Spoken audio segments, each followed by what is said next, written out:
안녕하십니까. 전공단 TV입니다. 손해평가사 1차 재배학 및 원예작물학 2회 기출문제 해설 시간입니다. 여러분을 환영합니다. 그러면 문제로 들어가도록 하겠습니다. 51번 문제입니다. 추파 1년 초에 속하는 화훼작물은 추파, 가을에 파종하는 1년 초 속하는 화훼작물입니다. 정답은 그렇죠. 펜지입니다. 펜지. 추파, 가을에 파종하는 1년 초에 속하는 화훼작물 펜지입니다. 맨드라미는요, 봄파종이죠. 1년생입니다. 맨드라미도 봄파종이고, 셀비어는 여러 해 살입니다. 다년생, 봄파종이고요. 칸나는 다년생 뿌리, 구근 번식이죠. 그래서 봄파종, 아니, 가을파종, 추파 하면서 1년 초에 속하는 건 펜지가 되겠습니다. 여기에 각주 달았으니까 뭐 이렇게 하시면서 노트장 찍어두시기 바랍니다. 식물체 내에 물의 기능으로 옳지 않은 것은, 자, 물이 많아지면 어떻게 되죠? 세포에 팽압이 형성돼서 팽팽하게 되죠. 잎이 넓어지고 팽팽하게 된다. 감수 분열의 촉진 틀렸죠. 세포 분열이 일어나면서 생장하게 되죠. 생장. 그래서 감수 분열이 아니라 세포 분열의 촉진, 그렇게 돼야겠죠.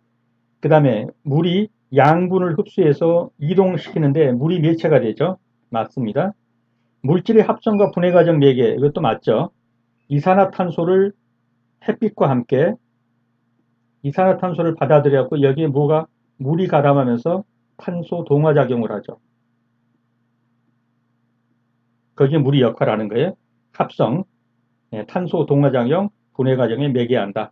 틀린 것은 감수 분열의 촉진이 아니라 세포 분열의 촉진, 그래야 맞습니다. 식물체 내의 물의 기능은 세포 분열을 촉진해서 생장하게 합니다. 감수 분열은 뭡니까? 개체수 만드는 데 쓰는 거죠. 가로 안에 들어갈 내용은 작물의 광합성에 의한 이산화탄소의 흡수량과 호흡에 의한 이산화탄소의 방출량이 같은 지점의 광도를 무엇이라고 하느냐? 다 알고 계시죠? 광보상점입니다.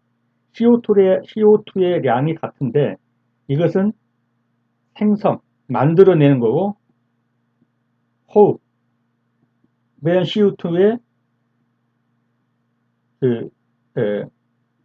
사용, 그래서 생산과 소비가 일치되는 점.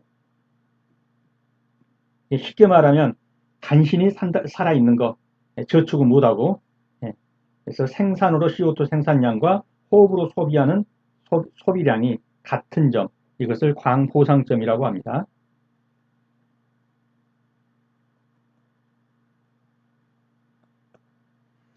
단일 일장 조건에서 개화 억제를 위해 야간에 보강을 실시하는 작물은, 자, 단일 일장, 그러니까 일정 시간 이내의 일장이라야, 햇빛이 쪼여야 꽃이 피는 거예요.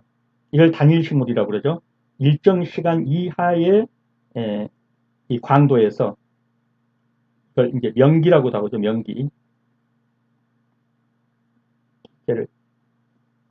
이 밝은 햇빛, 그런 말이죠. 햇빛이 일정 이하로 쪼여야, 즉 낮의 길이가 일정 이하에 돼야 꽃이 피는 거. 이것이 단일식물이에요. 근데 이 단일식물이 밤에 암기가 이렇게 일정 기간 돌아와줘야 되는데 이 가운데 하나를 끌려서 여기에 불빛이 쪼여져 가지고 명기가 된다. 즉 밝은 이 명기가 된다 그러면, 쉽게 말해서 잠을 자다가 깨어버리는 거예요. 이러니까 꽃이 안 피어요. 이게 계속돼서 이 암기가 계속되어지는데 중간에 이게 깨져가지고 빛이 쪼인다. 그래서 야간에 빛을 비춰주게 되면, 보강을 하게 되면 꽃이 안 피는 겁니다. 이게 뭐죠? 국화죠, 국화. 그래가지고 이걸 이제 크리스마스 꽃이라고 그래가지고, 크리스마스 꽃이라고 그래가지고 12월 25일쯤에 피게 하려고 밤에 이렇게 햇빛을 쪼이는 거예요. 그랬다가 이제 크리스마스가 가까워지면서 쭉 암기를 지속시켜 주는 거예요. 이제 빛을 안 쪼이고. 그러면 그때 가서 꽃이 핀단 말이죠. 크리스마스 때 이제 비싸게 팔기 위해서. 이렇게 해서 개화 시기를 조정도 합니다. 뭘 해서? 이 일장을 조절을 해가지고. 그래서 단일 일장 조건에서 개화업자를 해서 야간에 빛을 비춰주면 꽃이 안 피고 지체되는 것. 이런 꽃이 뭐냐? 국화가 되겠습니다. 그래서 단일 식물은 암기. 죄송합니다. 네, 잠시 화면에 나갔습니다. 죄송합니다. 단일 식물은 암기가 길어야 밤이 계속되는 요 일정 시간이 돼줘야 돼요. 그런데 이것 중에 일정 부분이 깨져가지고 빛이 들어온다. 그러면은 개화를 안 한단 말이죠. 이런 것을 이용한 것, 야간에 보광을 실시하게 되면 개화가 억제된다. 이런 꽃이 바로 단일 식물인 국화가 되겠습니다. 그래서 단일 식물, 국화, 코스모스, 딸기, 옥수수 같은 것이고, 중성 식물은 뭐냐? 빛이 쪼이는 것도 별로 관계없이 그냥 피고 지고 하는 거예요. 가지나 고추나 호박은 중성식물, 중일식물이라고 합니다. 장일식물은 빛이 일정 시간 이상 쪼여야 꽃이 피는 거예요. 상추, 시금치, 쑥갓 등입니다. 그래서 잘 모르겠다면은 늦가을에 꽃 피는 거, 또 봄, 그 이른 봄에 추울 때 꽃 피는 거 이런 거 한번 생각해 보시면은 국화 늦가을, 코스모스 늦가을, 딸기 초봄, 옥수수도 좀 햇빛이 짧을 때 피죠. 이런 것들이 단일식물이 되겠습니다. 그 다음에 일정 시간 이상이 돼야 꽃이 피는 거, 즉 좀 낮이 길어져야 꽃이 피는 거, 상추, 시금치, 쑥갓 등이 되겠습니다. 그리고 그것과 관계없이 그냥 피고 지고 하는 거, 중일식물, 빛이 쪼이는 시간과 별로 관계없이 피는 거, 중성식물, 중일식물, 가지, 고추, 호박이 되겠습니다. 건물 1g을 생산하는 데 필요한 수분량인 요수량이 가장 높은 거. 건물, 이 빌딩 건물이 아니라 드라이, 마른 물건, 예, 건조한 1g을 생산하는 데 필요한 수분량인 요수량. 기장이나 옥수수나 이런 건 수분 함량이 많지 않죠. 그러니까 1g 필요한데 수분량이 많이 필요하지 않아요. 근데 호박은 수분량이 높죠. 그래서 여기는 요수량이 좀 많죠. 이 정답은 4번이 되겠습니다. 그래서 기장이나 조나 옥수수는 요수량이 약 300g 정도 된다고 그래요. 1g의 건물, 예, 요 건물을 만들기 위해서는 300g 정도의 요수량이 필요한데 호박 마른 거 1g을 만들려면 물이 얼마? 834g. 그만큼 물탱이란 말이죠. 고를 때는 가장 물탱이가 뭐냐 이렇게 고르시면 되겠죠.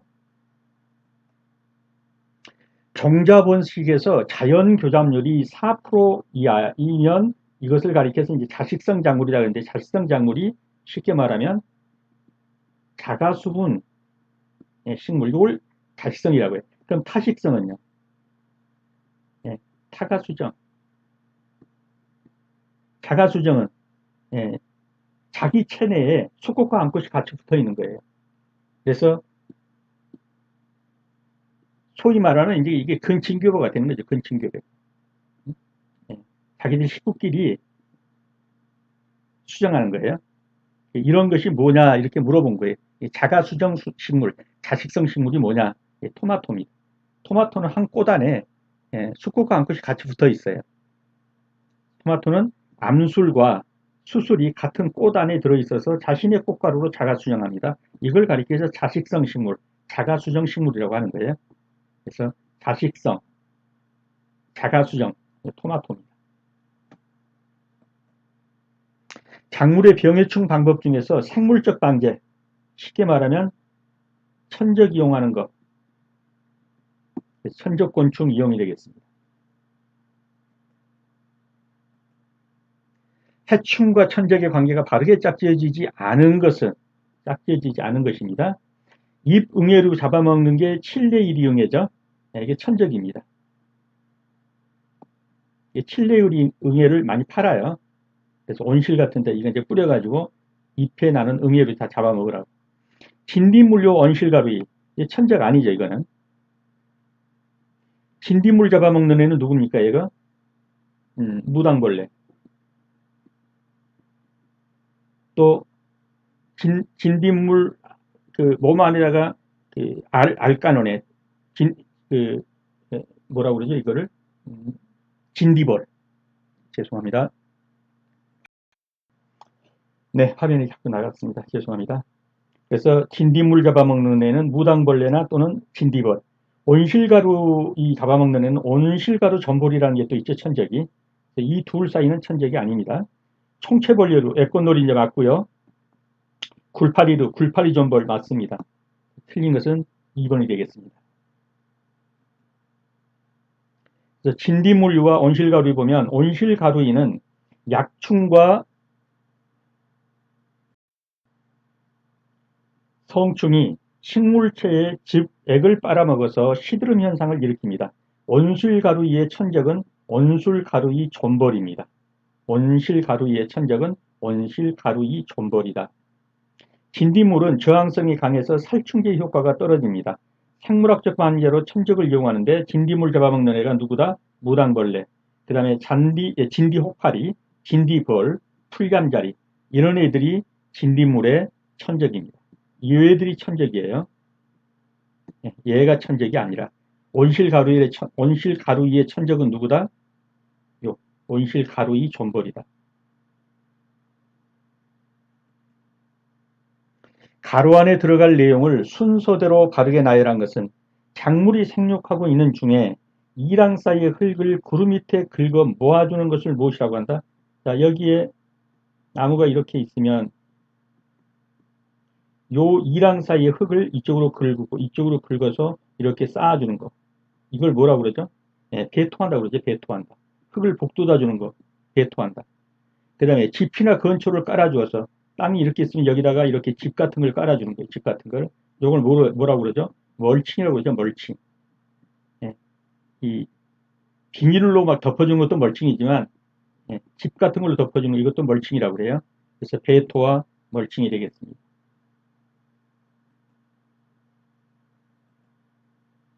영양번식, 무성번식에 관한 설명으로 옳지 않은 것. 자, 유성번식은 암꽃과 수꽃이 만나서 즉 결혼해가지고 자식을 낳는 거 이게 유성번식인데 씨를 통해서 영양번식은 뭐예요? 체세포 분열 같은 거죠. 나무가 있으면 여기 가지 하나 잘라가지고 여기다가 심었더니 이와 똑같은 애가 생겼다. 이게 영양번식이라고. 나무의 일부를 갖다 심었더니 이 나무가 똑같이 생긴 나무가 나왔다. 이게 영양번식이에요. 이게 무성번식. 즉 성에 의한 번식이 아니라 무성으로 번식하는 거죠. 자, 여기에 열매가 열린 귤나무를 갖다가 심어서 그 다음에 이거 잘라다 심었더니 바로 열렸다. 뭐하죠? 결실 연령을 단축시킬 수가 있죠. 무성번식으로. 그 다음에 이 어미나무가 모주죠. 이것과 똑같은 형질이라고요. 유전 형질이 똑같이 후대에 계승됩니다. 번식지 취급이 간편하고 수성 점유량이 용이하다 틀렸죠. 예, 씨를 갖다 그냥 뿌리면 얼마나 편리하겠어요. 근데 나무 잘라가지고 또 여기 대목 있잖아요. 대목. 얘는 전목이고. 여기다 또 대목도 준비해야죠. 이 전목도 또 싣고 가가지고 보관도 잘해야 되고 싣고 가가지고 전목시켜야 되고. 그래서 번식지 취급이 간편하지 않죠. 수송 및 저장도 용이한 게 아니죠. 그냥 씨 갖다 뿌린 거라고 다르죠. 그런데도 불구하고 이렇게 취목을 하거나 무성번식을 하는 이유는 무엇 때문이죠? 연령 이 기간을 단축시키고 그 다음에 종자번식이 불가능한 작물이 있어요. 그런 것은 이제 이렇게 꺾어지 휴무질을 하는 거죠. 그래서 틀린 것은 번식체 취급이 간편하지 않습니다. 가지들 다 잘라가지고 요 가지들 다 잘라가지고 죽지 않게 해가지고 이 대목에다 접목시켜야 되는 거. 그래서 번식 취급이 간편하다 그래 틀렸고 수송도 간편하지는 않죠. 마대푸대에다 씨 담아서 갖고 간 거라고는 훨씬 더 번잡하겠죠. 저장도 용이하지 않습니다. 그래서 3번이 틀렸습니다. 영양 번식에 관한 설명으로 옳지 않은 거. 다른 건 다 좋지만 나뭇가지 잘라가지고 움직이고 저장하고 이런 게 간편하지는 않더라. 용이하다 그러니까 틀렸습니다. 작휴법 중 성휴법에 관한 설명으로 옳은 것은 이 휴자가 이게 무슨 휴자냐면 이런 휴자인데요. 이게 이렇게 두둑이 있잖아요. 골이 있고 또 두둑이 있고 골이 있으면 요 두둑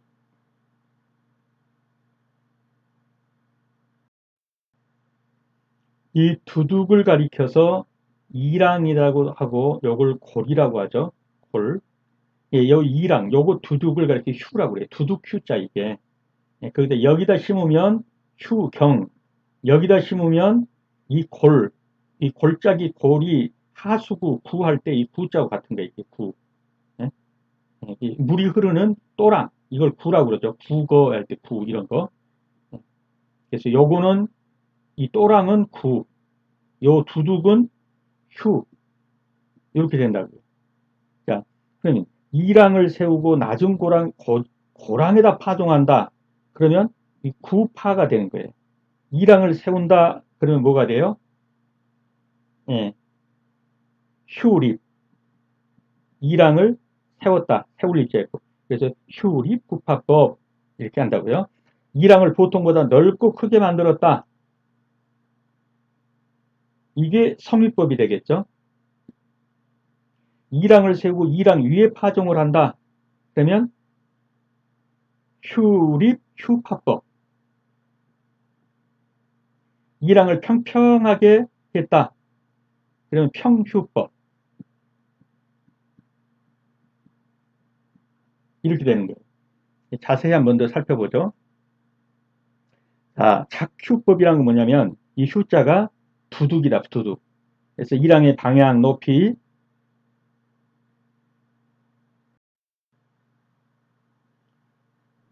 농작물의 종류와 생육 환경에 알맞게 정하여 만드는 방법으로 평휴법, 성휴법, 휴립후파법, 휴립후파법 따위가 있다.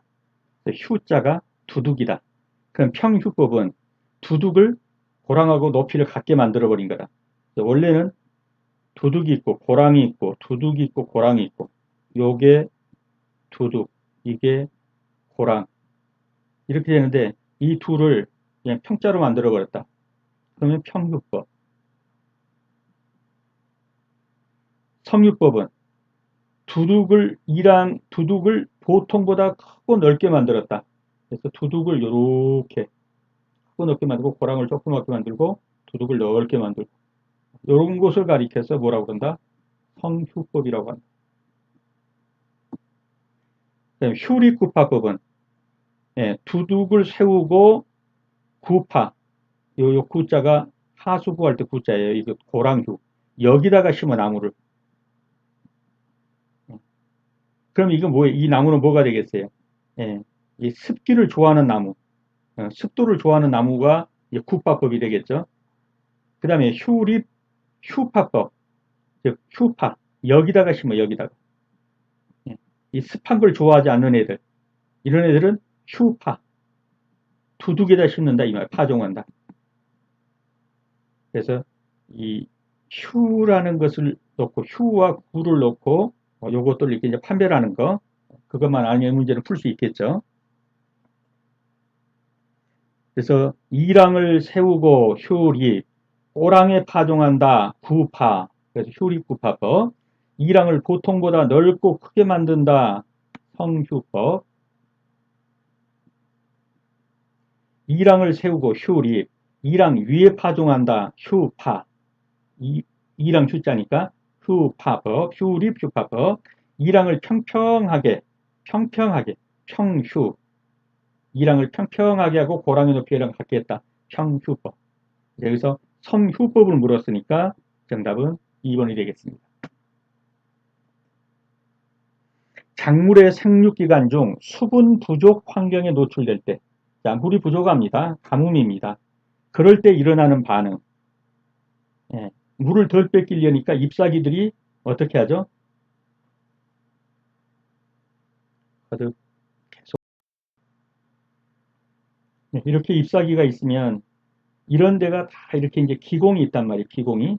그래서 이 기공을 통해서 수분을 증발하기도 하고, 이 기공을 통해서 햇빛이 들어오고 CO2, 이산화탄소가 들어와서 여기서 올라가는 물하고 결합해서 탄소 동화작용도 하고. 그런데 수분 부족이 일어나면 이 기공을 닫습니다. 왜냐? 수분을 밖으로 과도하게 안 내보내려니까, 자기도 살아야 되니까 기공을 닫는다고. 그래서 기공 폐쇄가 된단 말이에요. 예, 물이 많을 때는 내보내지만 자기도 물이 부족하니까 기공을 폐쇄해가지고 수분을 보유하려고 하겠죠. 그래서 기공 폐쇄가 일어나는 거예요. 자, 기공 폐쇄가 일어나면서 얘들은 활동이 활발하지 않으면 앱시스산, 이 앱시스산이 뭐죠? 이게 식물체가 내는 소위 말해서 수면 촉진제, 이게. 이 지금 상황도 안 좋고 하니까 지금 잠잘 때다. 이래가지고 수면 촉진제를 낸다고요. 그래서 수분이 부족할 때 기공 폐쇄가 일어나면서 동시에 앱시스산이라는 수면 촉진제를 발산시킵니다. 그래서 최소한의 활동으로 살아남기 위해서 수면 유도제, 수면 촉진제, 수면 유도제라고 합시다. 수면 유도제를 만들어냅니다. 이게 앱시스산이에요. 자, 기억 니은은 맞죠? 연면적이 증가? 아니요. 기공을 닫고 하니까 응축되죠. 연면적이 감소하는 거예요. 오그라들잖아요. 날이 가물면. 물이 많아야 팽팽하고 팽합이 증대해가지고 잎이 펴지는 거고. 그래서 디귿은 틀린 거죠. 그래서 맞는 것은 기억 니은이 되겠습니다.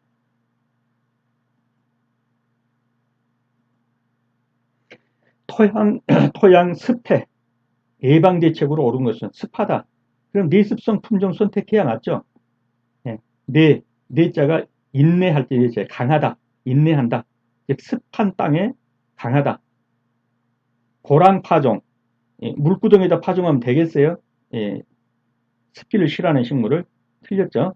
미숙 유기물을 사용하면 안에서 썩어가지고 독소를 낸단 말이에요. 그러면은 안 좋아요. 그래서 이것도 틀렸고, 밀식 재배하면 어때요? 토양이 습해가 사라지나요? 그러진 않죠. 그래서 이것도 틀렸고, 맞는 것은 1번 습기에 강한 그런 품종을 선택한다. 작물 피해를 발생시키는 대기 오염물질이 아닌 것은 그냥 아시겠죠? 그렇죠? 식물은 이파리에서 CO2 받아들이고 햇빛 받아들이고 올라가는 물하고 해가지고 탄소 동화작용을 한다.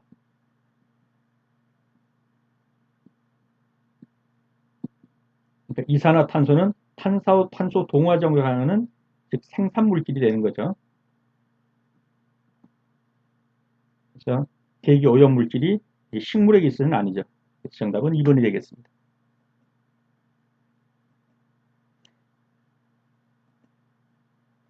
염해에 관한 설명으로 옳지 않은 것은 자, 솔트 이 염기가 너무 많아가지고 이제 어려움을 당할 수가 있어요.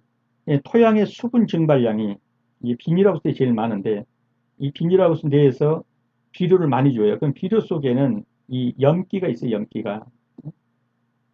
염기가 있는데 죄송합니다. 염기가 있는데 비료를 많이 줘가지고 안에가 염기는 있는데 수분 증발량이 비가 오질 않죠. 이거 덮어놨으니까 관수를 좀 한다고 해도 물이 많이 들어가질 않아요. 그런데 덥기 때문에 증발은 된단 말이에요. 증발은. 그래서 증발량이 강수량보다 많을 때 그 속에 남은 것은 뭐만 남겠어? 소금기만 남겠죠. 위에서 비는 안 오도록 덮어버렸죠. 관수는 좀 해주지만 물량은 적어요. 그리고 증발은 많이 되니까 남는 건 소금기만 남는다. 그 염해가 일어나는 거예요. 시설 재배에서 비료의 과용, 즉 비료 속에 있는 그 화학 성분 중에 염기가 있어요. 이게 이제 시비의 과료로 염기가 넘치게 되는 거예요. 그 다음에 토양의 수분 포텐셜이 높아진다. 이 수분 포텐셜이라는 건 뭐냐면은 이 잠재적 능력이죠. 예, 수분을 함유하려고 하는 잠재적 능력인데 염해가 일어나게 되면 토양 수분 포텐셜이 낮아져요. 높아진다가 아니라 낮아집니다. 그다음에 토양 수분 흡수가 어려워지고 작물의 영양소 불균형을 초래한다. 예, 염분이 많아지면 식물이 수분을 흡수하기 어려워지고 영양소 불균형이 일어납니다. 그래서 틀린 것은 3번이 되겠습니다. 그래서 토양의 수분 포텐셜이 낮아지게 됩니다. 토양의 염류가 집적이 되면 토양 내 삼투압이 증가해가지고 식물의 수분 증가를 저해하게 되고요. 토양의 수분 포텐셜량은 뭐냐? 토양 수분의 잠재적 에너지로서 그 절대량을 측정할 수가 없기 때문에 일정 기준을 설정해서 정의하는 게 토양 수분 포텐셜인데 염도가 높아지면 수분 포텐셜이 낮아지게 돼 있어요. 즉 수분의 잠재적 능력이 낮아진다 이거예요. 염도가 높아지면. 그래서 정답은 3번입니다. 강풍이 작물에 미치는 영향으로 옳지 않은 거. 강한 바람이 붑니다. 그러면 상처를 입게 돼요. 서로 부벼가지고. 이 상처를 입게 되면 사람도 그렇죠. 몸이 안 좋으면 호흡이 가빠져요. 식물도 상처가 있게 되면 호흡률이 증가하게 됩니다. 그래서 이것은 맞는 표현이 돼요. 매개곤충의 저하로 수정률이 감소해요. 바람이 너무 부니까 벌이나 나비가 날아다닐 수도 없어요.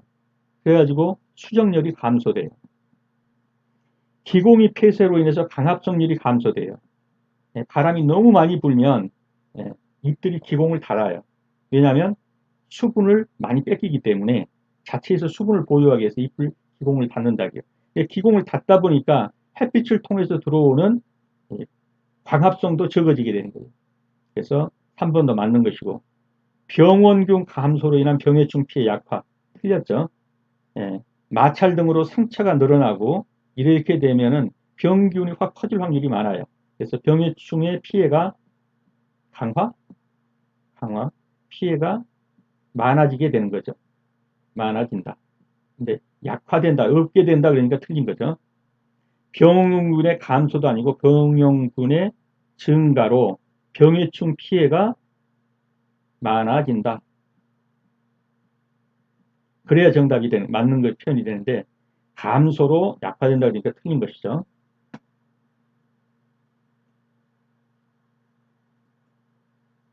채소작물 중 조미 채소류가 아닌 것은 그냥 답은 들어오죠. 배추죠. 마늘, 고추, 생각은 이거 조미료로 쓰는 거 아닙니까? 정답은 4번이 되겠고요. 과수의 옆면 시비에 관한 설명으로 옳지 않은 거. 시비를 뿌리에다 주는 게 아니라 잎사귀에다 주는 잎사귀에다. 이게 옆면 시비죠. 잎사귀 옆자, 잎사귀에다 시비 죠.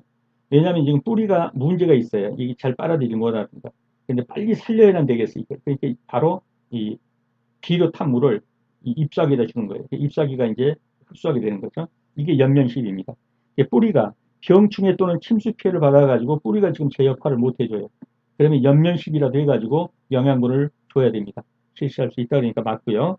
비료의 흡수율을 높이기 위해 전착제를 달라붙는 전착제를 첨가한다. 맞습니다. 잎의 윗면보다는 아랫면, 뒷면 쪽에다 살포해서 흡수율을 높게 하는 거 맞습니다. 고온기에는 날씨가 더울 때 살포 농도를 높여 흡수율을 높게 한다. 틀렸죠. 살포 농도를 낮추어 희석 많이 해서 낮춰서 묽게 해가지고 줘서 흡수율을 높게 해줘야 합니다. 4번이 틀렸고 정답이 되겠습니다. 그래서 고온기에는 살포 농도를 낮추어서 흡수율을 높게 해줘야 돼요. 과수 재배 조건이 과실의 성숙과 저장에 미치는 영향으로 옳지 않은 것. 질소를 과다 사용했다. 그러면 과실의 크기가 비대해지고 이것도 꼭 맞지는 않아요. 일반적으로는 비대해지지만 질소를 주면 나무가 웃자라게 되고 측지, 가지들이 막 발생하게 되죠. 그래서 질소를 과다 사용해서 꼭 과실의 크기가 비대해진다. 이것도 올바른 말은 아니고 저장성은 현격히 떨어집니다. 질소를 많이 준 과일은 저장 능력이 아주 약해요. 저장성 높아진다. 이 부분도 틀렸어요. 그래서 옳지 않은 것은 1번이 되겠고요. 토양 수분이 지나치게 많으면 이상 숙성 현상이 일어나서 저장성이 떨어진다. 맞는 표현입니다. 평균 기온이 높은 해에는 과실의 성숙이 빨라지죠. 그래서 조기 수확을 통해서 품질을 유지해야 합니다. 맞습니다. 생장 후기에 흐린 날이 많아지면 저장 중 생리장애가 발생할 수 있습니다. 맞습니다. 틀린 것은 1번이 되겠습니다. 그래서 질소를 과다 시용하게 되면 과실의 성숙과 품질에 나쁜 영향을 주어서 착색도 불량해지고 습기도 지연된다. 또 과실의 향기가 감소되고 저장력이 떨어집니다. 조직이 연약해져서 각종 병유증 및 생리장애의 원인이 되고 내한성도 약해집니다. 그래서 질소 과다 시용은 그렇게 좋은 건 아니에요. 식물체를 웃자라게 하는 것은 맞지만은 질소를 과다 사용했을 때 여러 가지 능력이 떨어지는 현상이 발생하게 됩니다.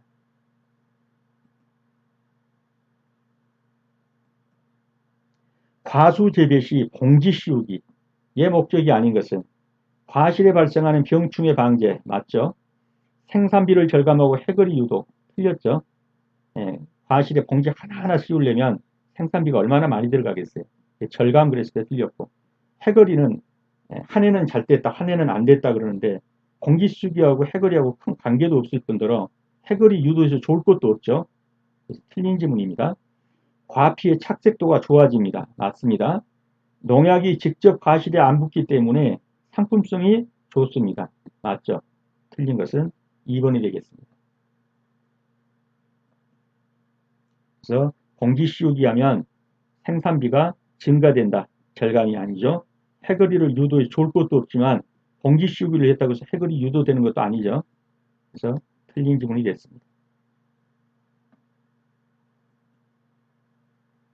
화해 재배에 이용되는 생장 조절 물질에 관한 설명으로 옳은 것은 루토는 옥신계 생장 조절 물질로 발근을 촉진한다. 맞습니다. 루트가 뿌리죠, 뿌리. 발근. 뿌리의 뿌리 뻗음, 뿌리의 생장을 촉진합니다. 루트가 뿌리고 루토는 옥신계로서 발근, 뿌리의 생장을 촉진한다. 맞습니다. 에테폰은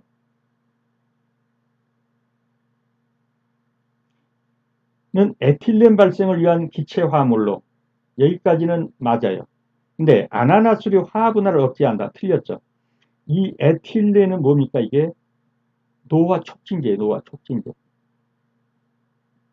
그래가지고 과일 따서 놔뒀더니 이 에틸렌 나오면은 과일들이 썩는다고요. 노화를 촉진시켜요. 그래서 에틸렌이 나오게 되면 화학 분할을 억제하는 게 아니라 빨리 꽃피게 하고 빨리빨리 노화돼서 있게 하는 거예요. 노화를 촉진하는 게 아니에요. 그래서 화학 분할을 억제하는 게 아니라 화학 분할을 꽃을 빨리 피게 한다는 거예요. 이게 생장 조절 물질로서 노화 촉진제인데도 이렇게 역할을 해요. 그 다음에 지베렐린, 이게 생장 촉진제죠. 시토키닌도 생장 촉진제예요. 그래서 국화의 줄기 신장을 억제한다는 게 틀렸어요. 촉진하죠. 촉진제입니다. 그 다음에 시토키닌은 옥신유와 상고작용을 통해서 축지 발생을 억제한다는 게 틀렸어요. 네, 이것도 촉진입니다. 지베렐린이나 시토키닌은 다 촉진제입니다. 이 에테폰에서는 에틸렌은 노화 촉진제임에도 불구하고 빨리 노화니까 뭐예요? 빨리빨리 꽃피게 해서 빨리 열매 맺게 하는 그런 습성이 있어요. 빨리 익게 하는 거. 그래서 화합분할을 억제하는 게 아니라 촉진하는 겁니다. 그래서 에테폰은 점성액제예요. 점성액제. 식물의 노화를 촉진하는 에틸렌을 생산함으로써 아나나수의 화합분할을 뭐한다? 유도하는 겁니다. 그 다음에 지베렐린과 시도케인은 다 촉진제예요. 그래서 국화의 줄기신장을 촉진하고 이 옥신유와 상고작용을 통해서 가지죠, 가지 발생을 촉진한다.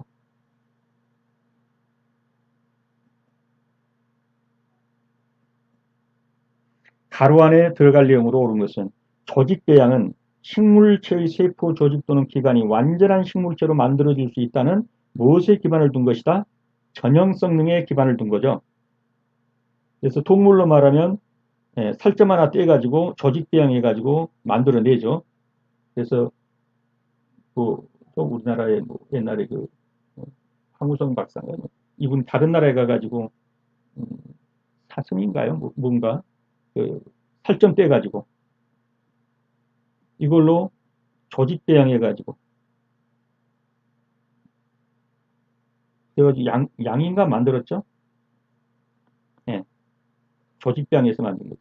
식물체에서도 그런 거예요. 식물의 세포 조직 또는 기관이 완전한 식물체로 만들어질 수 있다는 것은 전형성능이에요. 전형성능. 그 말 자체가 전형성입니다. 예, 그 식물체 일부분 속에 감자라든가 하면 감자 일부분을 떼가지고 조직배양을 하잖아요. 그러면 요 속에 이 감자로서의 전형적인 모든 게 다 들었다는 거예요. 이게 전형성능입니다.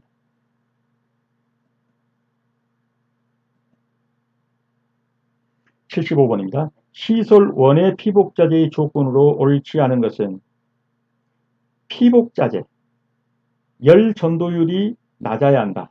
맞죠?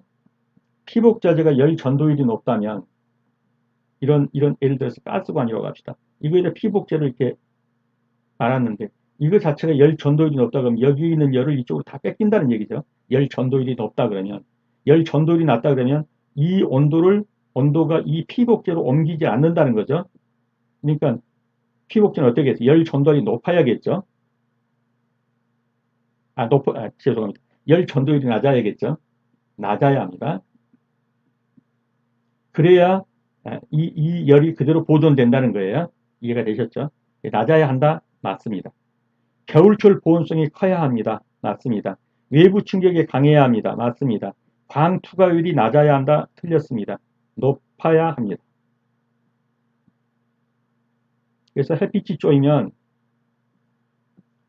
비닐하우스대로 광 투과율이 높아서 식물체에 그대로 빛이 들어와 줘야겠죠. 광 투과율이 높아야 한다. 틀린 것은 4번이 되겠습니다.